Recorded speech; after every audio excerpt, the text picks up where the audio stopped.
Everybody, Stu Carter here from Atomai.com, and I've been working on this big playset by Lego for Hero Factory. This is the dropship, 394 pieces.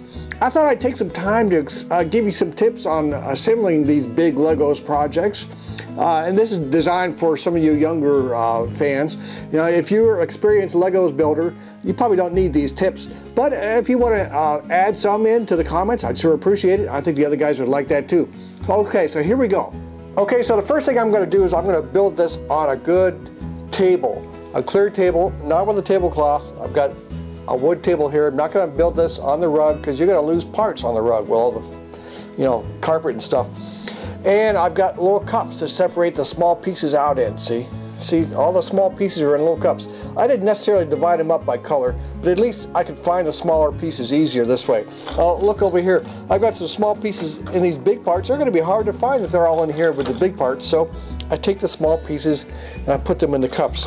And this way, the big parts don't hide some of the smaller pieces. The big parts are all in one place and some of the smaller parts are in the little cups. Also, you want to pay attention to the colors. Here in the schematic, in the Legos instructions, it's showing you the pieces you're going to use in this operation. This is a black one, and see, that's this here. And this is the blue one, and that's this one here. They look kind of similar in the drawing, but then by the colors you can see that they're quite different. This one is a bit longer. And also there's a bracket that's yellow. It's not, this one is longer than the one they're talking about, but that's the idea here. They show you the parts you're going to use in assembly here. But they're not full scale, right? When I talk about scale, it means the size of the picture as opposed to how it really is. This is a small scale drawing. And here they have a full scale drawing. That's what the 1-to-1 means. That's what that means. It means it's full scale size. That means if you put the part up next to it, see? It matches. That's how you can tell it's this part and not another one that's like a smaller part. You could count the holes and stuff and try to figure it out that way, but this is an easy way to tell that it's the exact part that they wanted to use, because that's called a full-scale drawing there. And then on the pages of the instructions, they'll show you as you start each assembly how many of the pieces you're going to need. This one says 4x. That means 4 times, 4 of those pieces. 2x means 2 of these pieces, 2 of these black ones. 2x of these red ones. And 2x means 2 of these yellow ones, okay? And then when you make the assembly here, see, it's showing you how to put these together, and then it says 2x. That means 2 times. That means do this twice. Make 2 of these. That's why they ask you to have these extra parts. So you can do this once and then do it again. And so you have 2 of these assemblies. And then as you're putting these together, you have to look real careful at the drawing sometimes to tell where these are going in. See, this is going in not into the first hole, not into the second, but into the third hole. Right in here, just like this. See? It matches the drawing. And they don't always show you, the arrows, they don't always show you put in each one. Here they have the other one already in. You're supposed to figure out already that it goes in there. See, you just match what the drawing shows you. And it goes into the third hole there. So now it matches what the drawing has, see? Okay. Okay, now I'm going to make a sub-assembly. A sub-assembly is like this. See, now I've got, say, most of the dropship already done. It even has some moving parts here. But I'm going to make a sub-assembly, a smaller part to put into here. And I'm going to make the smaller part together into a larger piece and then drop it in. Kind of like if you're making a car, some people are going to make the body of the car, and some people will make the engine, the motor of the car separately, and then they'll put them together. So the engine can be like a sub-assembly. I'll show you how this is done. Okay, so here Lego is showing you you're going to make this sub-assembly. It's going to look like this when you're finished, and you're going to make this 2 times. And then as you step through it, it's showing you the pieces you'll need for one, and then for another step, and then for a third step here, you're going to do more pieces. And then over here, the other page, you're doing more and more until you get down, and then finally that's it. And you're going to do this 2 times. That's 2 of these sub-assemblies, and this is what it looks like when you're finished on a sub-assembly. And I haven't, so I've done this part, and next I'm going to put this into the larger part of the dropship that's already done. And then here you see in the instructions, large arrows show you where these sub-assemblies are placed in. And now this drawing has them already in there. And here's the model if I'm going to orient it the same way. This one doesn't have those pieces in there yet. So I'm going to have to kind of make these look like what's in the drawing. So I'm just going to orient it like this, see, and then I can figure out where these go in. And they look like they go in right here, see, to make it match in the picture. Now, okay, and I think you can figure out that too.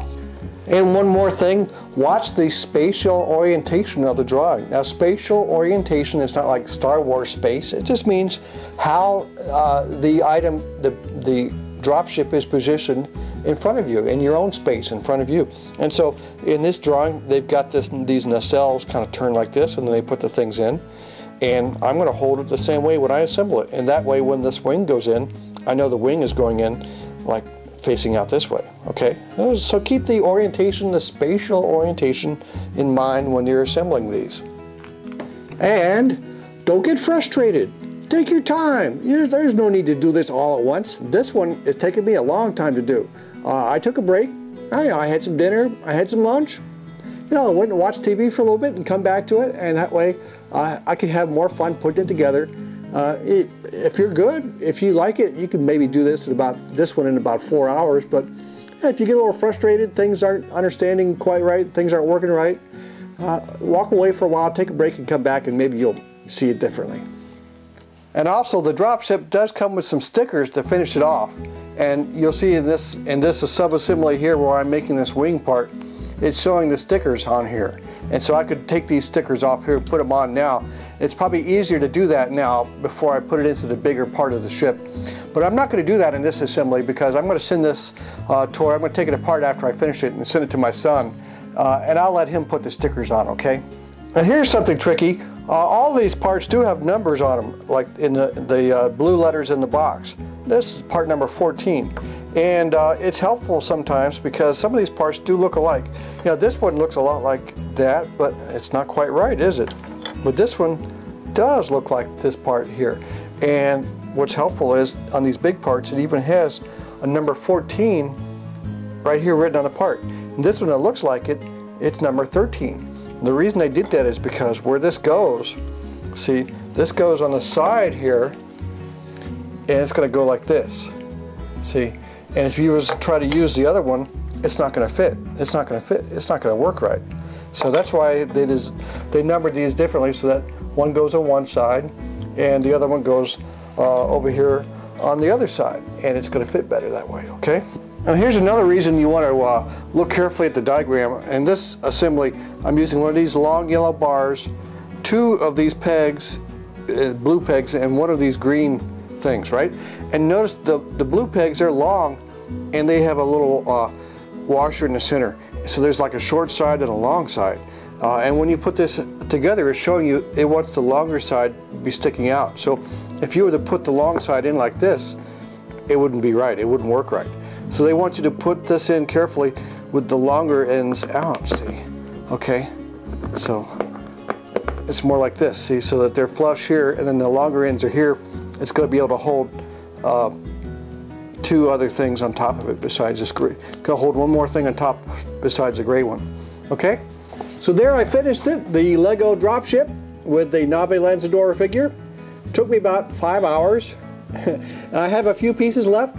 I thought I lost a piece, but in fact it had slipped down between my little dishes here. So keep that in mind when you got your pieces out. Keep them in little dishes, keep them in little trays so you don't lose them. But even though I thought I lost a piece, I just went on without 1 piece and it worked out okay fine. It works fine. So I hope you enjoyed my tips about how to build Lego models like this one. If you like it, you might subscribe or give us a thumbs up. Until next time, have a good day.